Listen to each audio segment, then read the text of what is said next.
Hello my homies, what's up? Welcome back to my channel. This is the Shiftercat and hope you're all doing really good. Today we have a very special bike with us, which is the Dominar 250. We are also at a very beautiful location. This is near Sasitlu, a wonderful place truly. Even the weather is in our favor today. To be honest, I had a question in mind with this particular bike, which is why would Bajaj put a 250cc motor in a big 400cc Dominar? That was my main question, because obviously the Dominar frame is too heavy for the 250cc motor. I was wondering, like, why is Bajaj doing this? They could have just put a 250cc motor in the NS200. That would have been really good though, to be honest. I thought so because this was competing with the Gixxer 250, which is a really light and quick 250cc motorcycle for the city and highway. So to compete with that motorcycle, this much weight wouldn't be too good. That's what I thought. When I look a little bit deeper and did a little more research, I found out that this bike has more than what meets the eye, to be honest. It is a more practical Dominar 400. Why? I will explain you on the go.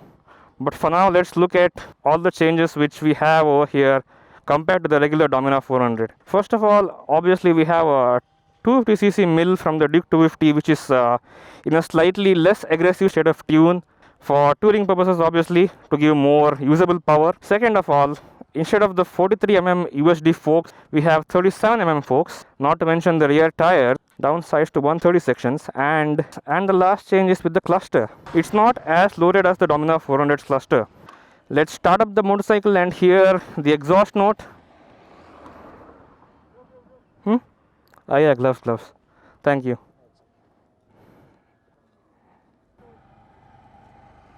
Let's start this up and listen to the exhaust note. Whoa, quite bassy, to be honest. Let's give it a bit of revs. Sounds pretty neat. Let's go. First of all, what I would like to say about this bike is it's definitely lighter than the Dominar 400. Okay, the ride quality is rather decent, just like the 400, not too stiff. It's definitely a little bit lighter to flick around than the Dominar 400. So hence, handling is a lot more easier. It's not as heavy as they say it is. I mean, you don't feel the weight all that much. The reason why I said this is a more practical Dominar 400 is the people who want a Dominar feel, the people who want the Dominar sports tourer feel, but want a little bit more practicality, this is the right bike for those people. Because as you just saw now, the handling is definitely better than the big 400, and as the engine is smaller and the weight is less, the mileage has definitely improved too.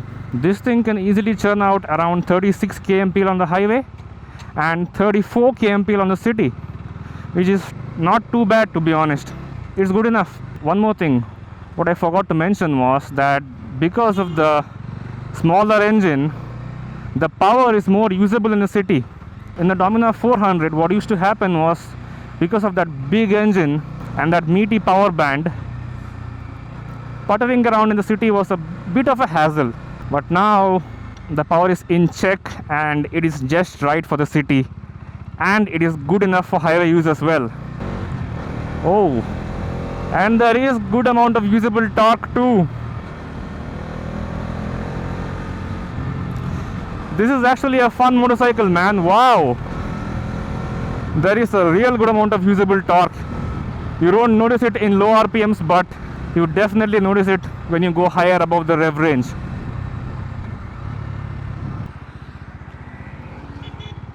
More controlled torque at lower RPM also means that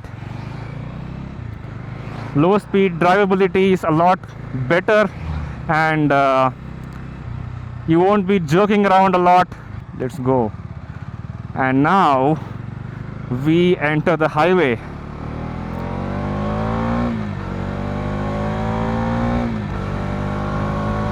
The power is just right for the highway, guys. The power is just right for the highway. You can easily cruise at around 100 to 110 kmph without too much vibrations. What used to happen in the Dominar 400 was that whether at low or high RPMs, there used to be lots of vibrations which used to really annoy the rider when he is going long distances. Now in this Dominar 250, the vibrations are much lesser, not only in the lower range but also throughout the rev range. You see, this is what I'm talking about. See, I've put it to first gear in low speed traffic, and the bike is not jumping around like the Dominar 400 used to do. Just look at this. Smooth power delivery. Now I understand why a lot of people actually prefer the Dominar 250 over the 400, because it's just so much more easier to live with. There's so much more practicality to it. The riding geometry is really comfortable as it is in the Dominar 400, so ride comfort is exceptional.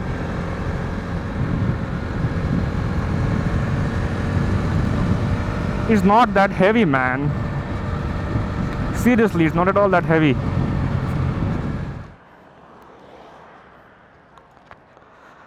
So guys, as I have ridden this bike, I conclude that this is actually a really good product from Bajaj, to be honest. I admit it, I was not actually a big fan of this decision from Bajaj to put the 250cc engine in the Dominar frame, but now that I've ridden this bike, it's actually very practical for both the city and the highway, to be honest, because in the highway you obviously have the Dominar frame, which is really stable, and you feel really confident at high speeds, and you feel really confident at cruising. Upon that, you have the usable power band of a 250cc engine, which is very good for both city use and highway use. Well, the only area it suffers is outright acceleration, because it's not as fast as the competition. Okay, Suzuki Gixxer 250 would decimate this bike in terms of outright acceleration. Any other, be it the Duke 250 or Suzuki Gixxer 250 or maybe even FZ25, those bikes will decimate this in outright acceleration. But this bike is not about, outright performance. It's about comfort. It's about enjoying your ride, man. Those are the things this bike does really well. Better than almost everybody else in the segment, to be honest. Would I call it the best 250cc motorcycle? I don't know, maybe or maybe not, because the Gixxer 250 is more keen on having that title. If I had to go for a 500km long ride in one day, which bike would I take? It would definitely be this. It would not be any other 250cc. It would not even be the 400cc's. It would definitely be this bike. We're done with the vlog. Take care, ride safe, and bye-bye.